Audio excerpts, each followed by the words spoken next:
시청자님 보시기에 지금 네. 거주하시는 아파트와 그리고 네. 보고 오신 아파트의 제일 큰 차이가 뭐인 것 같으세요? 한쪽은 좀 그 주변 환경이 어느 정도 정리가 되어 있다 보니까 네. 살기에는 안정적인데 뭐 향후 투자로 봤을 때 좀 개발 가능성이 좀 떨어지는 게 하나가 있는 것 같고. 그게 지금 거주하시는데 예. 말씀하시는 건가요? 예. 그리고 네. 이제 아까 말씀드렸던 이제 풍덕천동 같은 경우에는 동천역 근처로 해가지고 지금 뭐 여러 가지 상가들이나 뭐 이런 창고 같은 것들 이게 좀 정리가 될 예정이라는 그런 내용들을 좀 여기저기서 좀 들었어요. 네. 예, 거주를 하면서 조금 더 가치가 있지 않을까 해서 이제 이미 지금 많이 진행이 됐죠. 가보시면 예. 이제 과거 몇 년 전만 해도 그쪽 일대가 네. 다 물류창고 부지였잖아요. 네네. 물류창고 부지였던 데들이 이제 뭐 오피스텔이니 아니면 주상복합이니 상가니 이런 게 하나씩 하나씩 다 들어오고 있죠. 네네. 그러면서 이쪽 일대가 그래도 어느 정도의 상권은 좀 성숙할 걸로 봐요. 배우 인구 네. 자체가 굉장히 많기 네네. 때문에. 네. 그런데 지금 상황이 결론부터 네. 말씀을 드리자면 네. 살고 계신 거 팔아서 대출 보태서 이사 갈 만큼 여기가 매력적이라고 볼 수는 없을 것 같아요. 아, 네네. 이미 지금 그 가격에 대해서 그만큼의 갭은 지금 반영이 돼 있다라고 봐요. 최근 거래가만 돼 보더라도. 있다라는 말씀이신 그렇죠. 거죠? 네네. 이런 얘기가 있어요. 네. 가격은요, 기대감을 네. 먹고 자랍니다. 네. 그 기대감이 현실이 됐을 경우에는 가격이 반전을 하는 게 아니라 그냥 그 네. 상태로 유지가 되는 거거든요. 네. 예를 들어서 사람들이 뭐 신분당선이 들어온대요. 네. 과거 수지라는 동네는 신분당선을 엄청나게 기다렸던 동네입니다. 네. 그러면 신분당선이 들어온대 하면서 사람들을 들어오면 네. 좋아질 거야 라면서 이렇게 유도를 할 수 있겠지만 이미 다 네. 들어온 후에는 네. 그 다음부터는 사람들을 이끌어낼 셀링 포인트가 없어졌다는 얘기거든요. 네. 그래서 언제나 가장 가격적인 상승이 높은 시기는 네. 뭔가의 이슈라든가 계획이 발표되는 시기에 가장 많이 올라요. 네. 그런데 지금은 수지라고 하는 동네는 전반적인 아파트들의 연식이 많이 늙어가고 있습니다. 네. 그러는 와중에 말씀하신 그런 몇몇 군데에서 신축 아파트들이 하나씩 분양이 되면 그 물건하고 옆에 있는 노후된 아파트들의 가격이 일순간 확 벌어지는 일들이 발생을 해요. 네. 그런데 몇 년 있어 보세요. 다시 비슷해집니다. 큰 차이는 안 나요.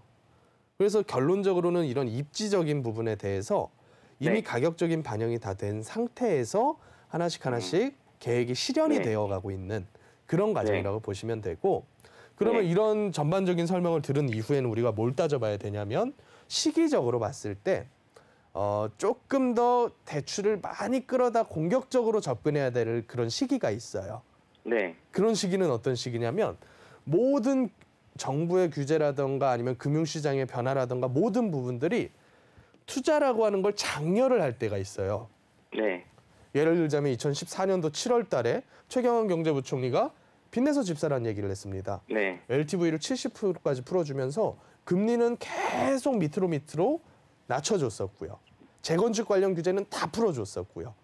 그런 때는 우리가 위험 감수를 하더라도 내가 가진 돈이 3억이라면 6억, 7억을 빚져서라도 10억짜리 집을 잡는 게 무조건 이득이죠. 그런데 지금은 어느 시기냐면 이제부터는 레버리지를 오히려 줄여나가는 시기예요. 개인이 줄이는 것도 있겠지만 정부와 금융당국에서 앞장서서 이 레버리지를 줄이려고 하는 단계예요. 네. 왜냐하면 주변 상황 자체가 코로나 극복된 이후부터는 당연한 수순으로 금리 인상이 갈 거다라고 얘기를 하고 있잖아요. 네. 우리나라도 대비를 해야 될 거 아닙니까? 반대로 여쭤보고 싶은 게 예. 그 다른 분들 대비해서 제가 레버리지를 좀 많이 안 쓴 상황이에요. 예. 그러면 저쪽에 뭐 동천이라든지 뭐 그쪽에 선반영이 돼 있다면 네. 현재 살고 있는 동네에서 조금 더 뭐 큰 평수라든지 네. 조금 더 입지가 좋은 곳으로 이사를 한다든지 이런 부분에 대해서는 어떻게 생각하세요? 저는요 차라리 네. 네. 그 현금이 됐건 아니면 나중에 대출을 내는 한이 있더라도 네. 집을 이사 가서 다른 1주택으로 가는 게 아니라 한 채 더 사세요. 그리고 나서 쌀 때 사서 비쌀 때 파세요. 네네. 그런 선택하는 게 훨씬 낫다라고 보거든요. 네, 알겠습니다. 네. 마지막으로 하나 여쭤보고 싶은 게, 제가 만약에 이사를 간다면이라는 가정하에 답변을 많이 주셨는데, 예. 현재 거주하고 있는 아파트에 대한 입지나 뭐 그런 향후 방향성에 대해서는 어떻게 보시는지 좀 궁금합니다. 거주하기에 나쁠 게 하나도 없습니다. 주변 네. 여건 자체도 자녀 키우면서 살기에는 굉장히 좋은 환경이고요. 다만 네. 문제는 뭐냐면 이제 변화는 끝났어요. 네. 그 동네 자체가 이제 모든 변화는 다 마무리되는 단계입니다.